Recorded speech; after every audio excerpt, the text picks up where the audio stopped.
Coming up on Dialogue Weekend, U.S. President Donald Trump tweets the idea of postponing the November election and claims mail-in voting could lead to a fraudulent result.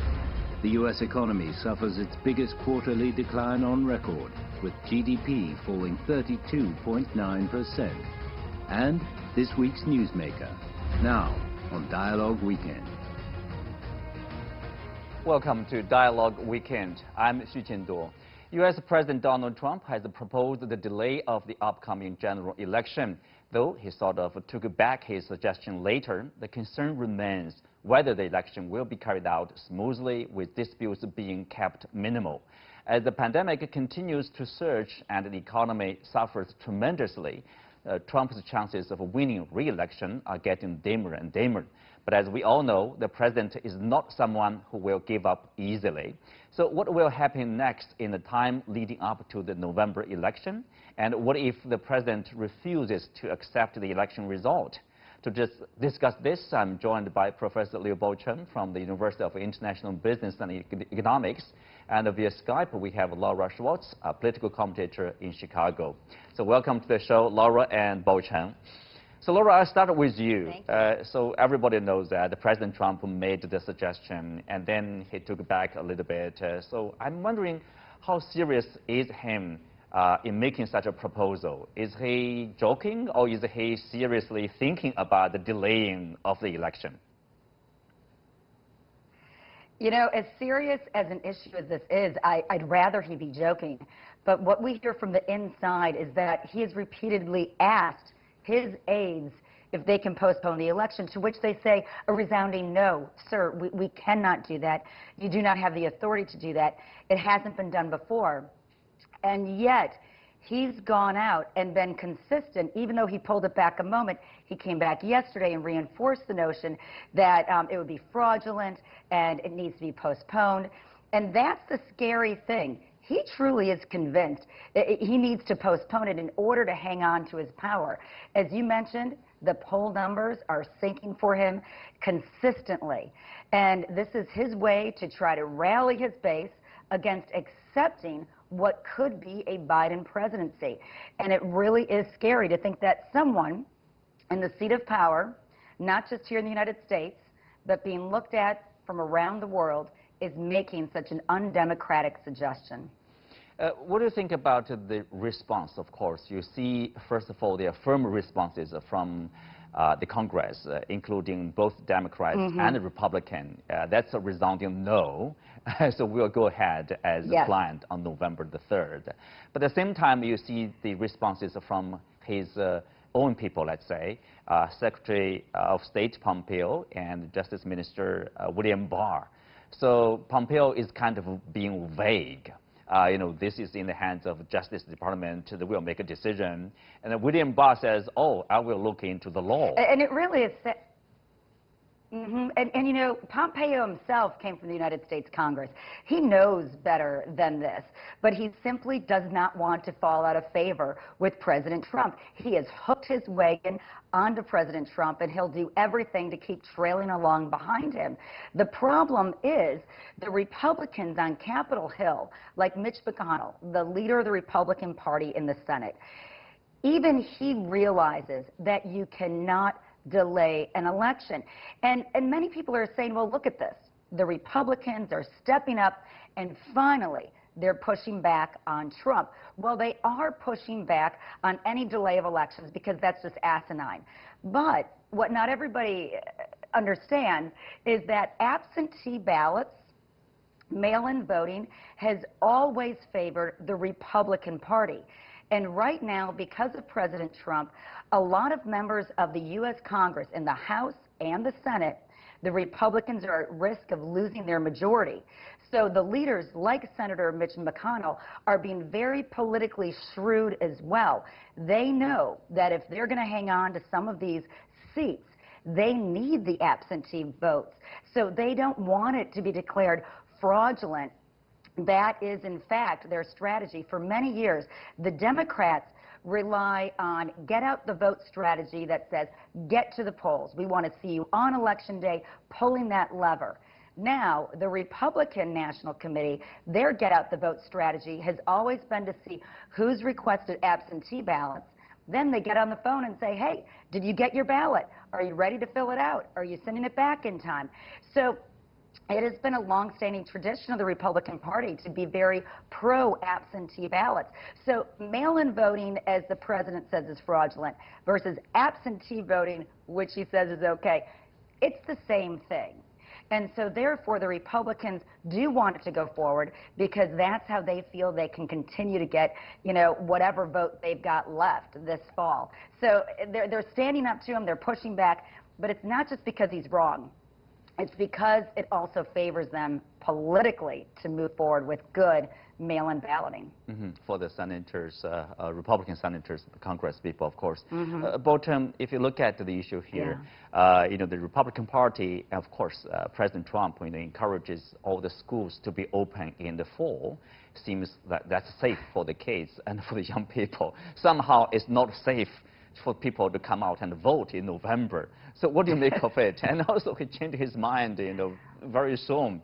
And why was he changing his mind from suggesting a delay and then they say, oh, of course, I agree. You know, we are not changing the number. It's a beautiful number. Well, he was totally unprepared for this COVID-19. So he thought he was a sure winner. And because given all the economic figures, unemployment rate, and the economic performance, et cetera, so now suddenly there's a thrust of the COVID-19, and it seems that he's losing his own roadmap. And now he said, okay, I need to give more time, and I need to adjust myself. But the way that he responds, you know, on a daily basis to the attack of the virus is really denial and even lying. So that really makes people more angry. And now, of course, you know, any politicians will have to make a fine balance, including China, that between economic growth and economic recovery, though, you know, versus the people's health. China is very clear, so, you know, life is paramount, prevails everything. But he's trying to make a balance, but right now, you know, he's more favor into economic growth, but in the end, without the foundation of public health, you know, simply by pushing people to work, it means that you are really throwing people into further exposure of those danger, and hence that can really hinder the productivity that you really expected. So now, you know, he's, you know, trying to grasp, you know, the benefit of both ends, and now he's risk losing, you know, on both ends. Well, that's right. Probably that's you know, promoted by this fear or concern of less optimistic the prospect, let's say, for November for President Trump. And the thing is, like, you know, even before this, President Trump has repeatedly, in a sense, like attacked or raised the idea of, you know, this upcoming election will be rigged. And what are the basis for him to make such predictions? Laura. Well, there are two things going on. And, you know, it's interesting because this follows a pattern back in 2016 when the polls showed, however incorrect, that Hillary Clinton would win by a large margin. He started peddling the election is rigged kind of routine. Now, here we are 4 years later, and the Attorney General and the intelligence apparatus of the United States has said Russia and outside foreign interference is inevitable in our election, and we need to be prepared. That's from the outside. Now, from the inside, in order to accommodate those that do not want to go to the polls because they are scared for their health, and rightly so, especially in the elderly and those with underlying conditions, and they want to ramp up more integrity to additional mail-in ballots and more resources and protection. You know, they've asked for money from the federal government. The federal government did an investigation 4 years ago at Trump's direction to find the fraud that happened in the 2016 election. They didn't. the committee just had to shut down. There wasn't U.S. fraud in the election. So this notion that it's rigged, and rigged from the Democrats wanting to increase access to the ballot box in the time of a pandemic, is just ridiculous. It's not proven, and this could be a real step-up moment for the president.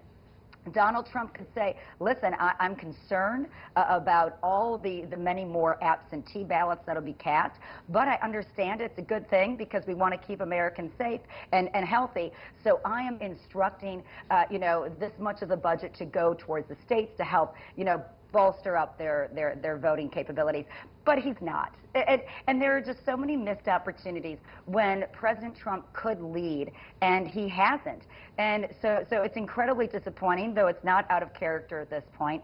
But this is this routine we've heard, and he's just trying to set up his base to revolt if, in fact, he does lose the election this November. It's crude, and it takes no regard for the American people into his thought process.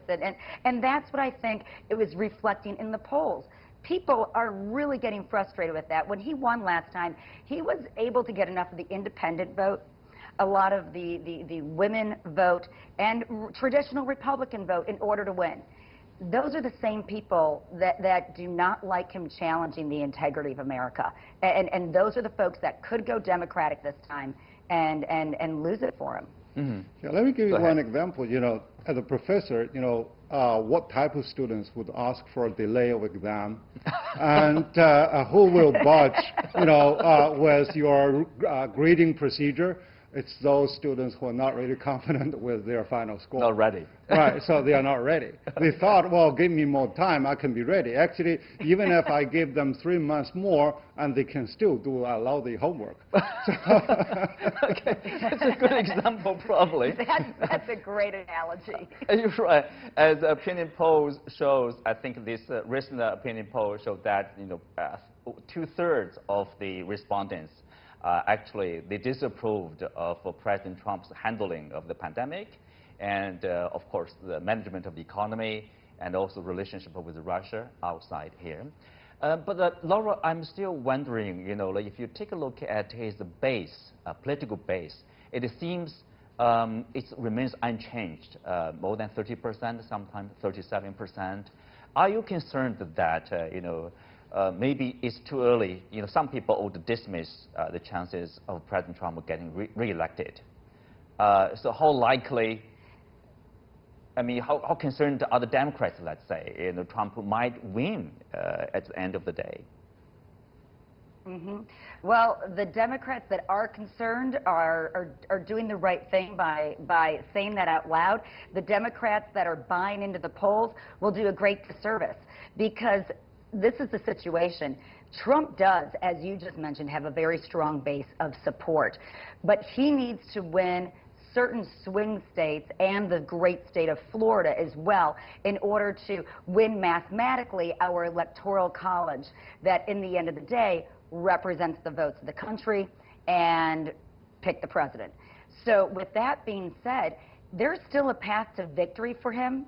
It's getting smaller of a window, but there is still a viable path. It's still 94 days to the election, and the worst thing that this country could do is let their guard down and say, oh, Joe Biden's got it, because that decreases the voter turnout that we're already concerned may be decreased because of the pandemic. So it would be incredibly naive for Americans to fall into sort of that same confidence trap they did last time, when they thought so evidently that Hillary Clinton would win and she didn't, because he does have that strong base. So you really have to look not just at these national polls, but state by state. States that he won last time, much to the surprise of many politicians and pollsters and political strategists, are states that he's very behind in right now. But you can't rely on the polls. You've got to get out there, and Joe Biden needs to wake up every day. His campaign needs to wake up every day, and they need to get to that table, and they need to say to each other, okay, we are 10 points down. What are we going to do today? That's the only way you win. During the Clinton campaign against Bob Dole in 1996, Clinton was always ahead in the polls. But I tell you what, every day at that meeting, the senior staff sat down and said, we're behind. What are we going to do? Mm-hmm. You have to act as if you're behind. You've got to be hungry the whole time. Otherwise, you'll get complacent, and Donald Trump could still win. Can't let your guards down. Of course, one of the important factors of this election is about economic performance. So let's move on to take a look at the U.S. economy. So as the pandemic rages on, the U.S. economy is being hit hard. The government has reported the country's economic output dropped by 32.9% measured annually in the second quarter, making the sharpest downturn since the Second World War. So is the U.S. economy recovering anytime soon? And is the government doing enough to contain the COVID-19 before bringing the economic activities back to normal? Here about U.S. economy. So is this like a one-time thing? The economy will be back as long as the pandemic is over? Well, or is it a long-term, somehow with a long-term impact on the economy? Yeah, despite of the seemingly good performance during the Trump's the 3 years effort, fragility is still there.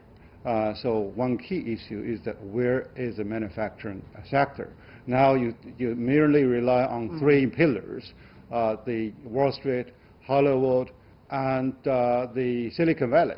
That's not really there to serve, a population over 300 million people. So they need solid industrial base. The actually the predecessors actually realized that, and they want to bring industry back.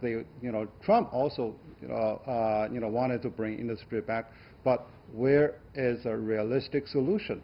Where is really the help? Not only for U.S. companies, but also for global companies to be able to flock into the United States. So the main problem is still there. And the other, of course, the pandemic is really another big push. So that is really trying to unveil the dirty laundries behind it. And right now, trying to lever on the debt, by printing money, you simply are there to invade into the sovereign credibility, and by at this time, put a larger budget to support military, upgradation and all this military exercises going on, and this is really absurd. And three is that right now the whole world is fighting against one common enemy, which is the coronavirus. But now you are pulling out of all the important global agencies, institutions, organizations. You are fighting on their own, and then you lose the capability to learn the lessons from other nations. So then who can really bless you? So God only helps those who help themselves. Mm-hmm. Well, good point. Laura, since you are in the States, so what do you make of the, say, the performance of the government in managing this economy at this particular time? Well, I think this economic report points to the fact that there's no national leadership, and there was no national plan for reopening or staying closed longer, or a national mask mandate, or national testing.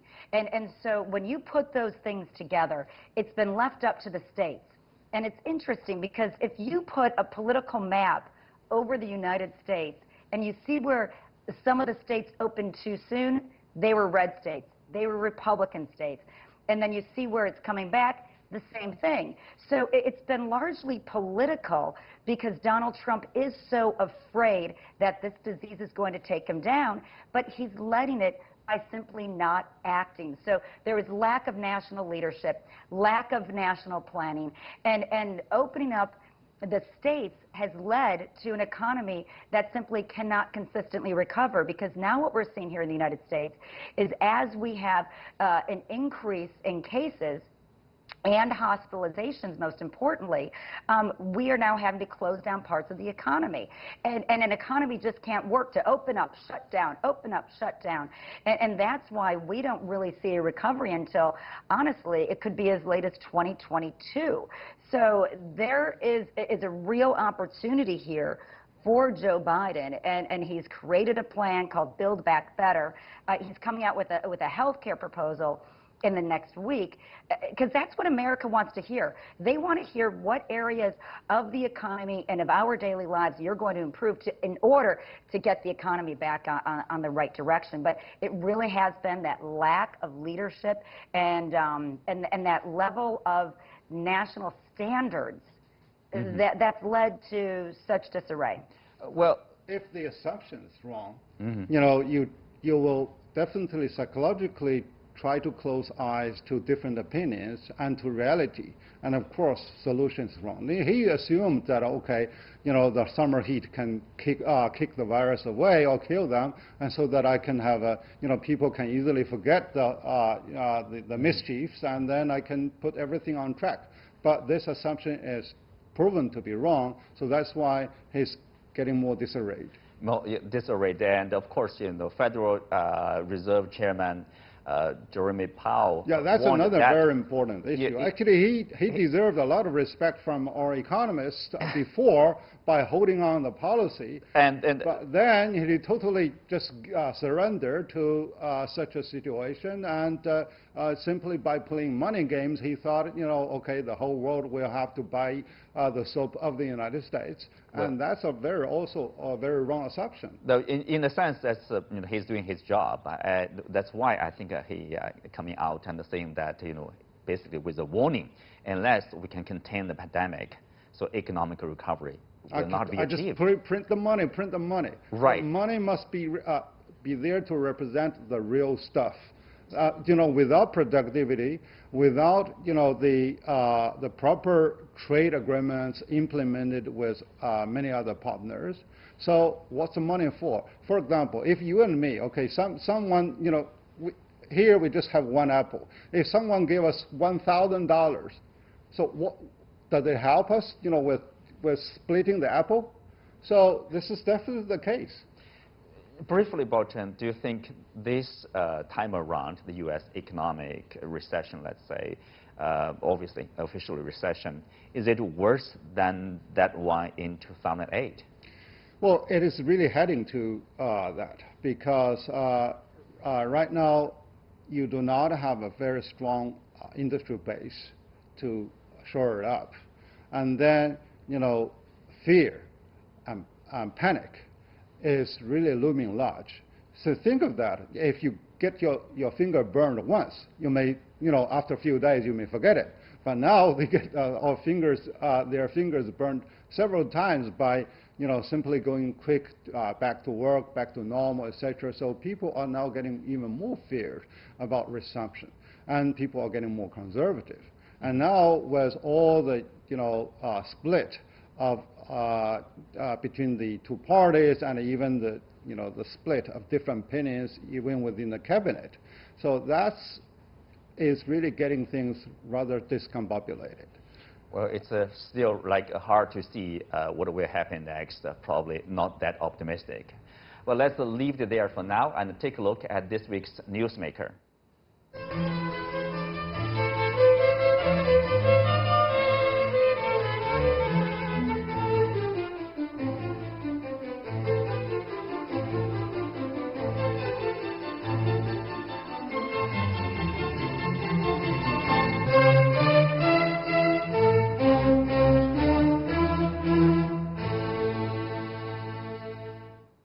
So joining me is Charles Tang, chairman of the Brazil-China Chamber of Commerce and Industry. So Charles, welcome to the show. Now President Bolsonaro is again in this focus here. A number group representing basically 1 million health workers has brought this case against the president to the International Criminal Court in The Hague. To tell us, how serious is the case? Well, Brazil is the second country with the most amount of deaths due to the pandemic. United States, of course, is number one. And Brazil, we already have about 80,000, more than 80,000 deaths and more than 2 million infected. So basically what's happening is that in the beginning of the pandemic, many of the world leaders, unlike China, which took it very seriously and was able to efficiently, in 4 months' time, basically control the pandemic in the Wuhan area. And in the last threat of pandemic in the Beijing market, it was controlled in a couple of weeks with no deaths. But the United States and Brazil and, Mr. Bolsonaro, President Bolsonaro likes to be called the Trump of the tropics. Basically, a lot of the world leaders, like even Boris Johnson and others from Italy, denied the threat or the seriousness of the pandemic, of the coronavirus. And their people have paid with their lives. So the number of deaths in the United States, which is number one, and the number of deaths in Brazil are basically very, very high. And the frontline medical workers are sacrificing their lives to try to protect the people. And many of them have given up their lives by fighting the pandemic, but with very little resources. They don't have enough equipment, they don't have enough, and Brazil has several different policies. China was able to control it efficiently because the government had one voice and followed the scientific recommendations by the World Health Organization. In Brazil, there are several opinions. The president is, or even though he himself caught the coronavirus, he still thinks it's just like catching a little cold.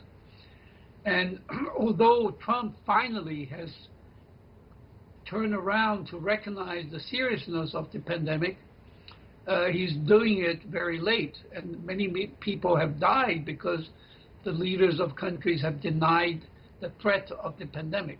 Mm-hmm. So I don't think he will ever be condemned, but it's quite serious that the fact that they did bring a case against him. Mm-hmm. Well, Charles, the president now, he said he turned negative. Means he's recovered fully from this pandemic, from this disease. And of course, his wife, the first lady, was tested positive.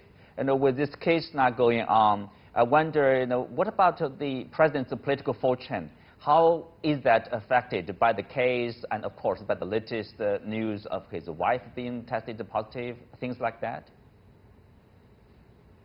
Well, because of Trump has found out that because of his, let's say, not very efficient control of the pandemic, or not taking it seriously, and causing 150,000 American deaths, people are not, he's suffering in the polls for the election on November 3rd.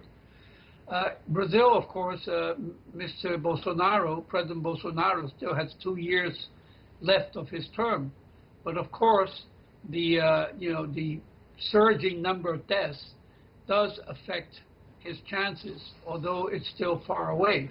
And there is no really one philosophy in Brazil to combat and control the pandemic, coronavirus pandemic. Well, thank you, Charles. We wish the Brazilians and the country all the best in their fight against the pandemic. So with that, we are coming to the end of the show. Many thanks to our guests. You can also watch us on the CGTN app or on YouTube. I'm Xu Qinduo. You can find me on Twitter, Xu Qinduo. Thank you for your time. See you next week.